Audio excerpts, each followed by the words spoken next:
Hi guys! Welcome back to our mini vlog. Another day, another beautiful sunshine. Ngayon, for today's vlog, magluluto tayo ng pansit canton. Una natin, ipiprito natin ang baboy. Yan, pinaka-favorite ko sa lahat ng sahog sa pansit canton. Minsan nga, pinapapako pa yan pag hindi nakatingin si Pape. Huwag kayo mag-ingay. So yan, halo-halo lang, mekus-mekus. Then, i-ano natin yung ating mantika. Ay, sabaw pala yan. Sabaw pala yan, guys. Sorry.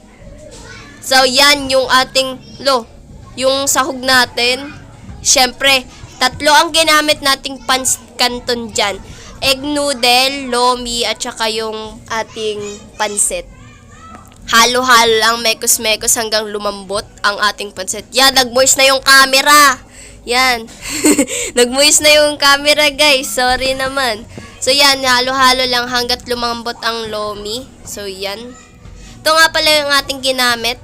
Delicious egg noodles at saka lomi. Pati yung excellent, guys, kasama din yan. Sa Noel Bazaar namin, guys, nabili yung tatlong yun at ang sarap.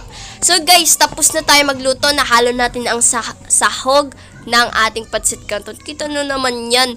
O, diba? Ang sarap niyan, guys. Napadami ng kain kami dyan kanina. Tingnan nyo, oh. Parang kahit yung pansit na lang, busog ka na, Tapos may kanin pa. Wow, sarap na sarap. Tingnan nyo, guys, may batang kumakain, oh. Tapos pagkatapos kumain, guys, ang dumi-dumi ng ng upuan niya, yung kanyang stroller.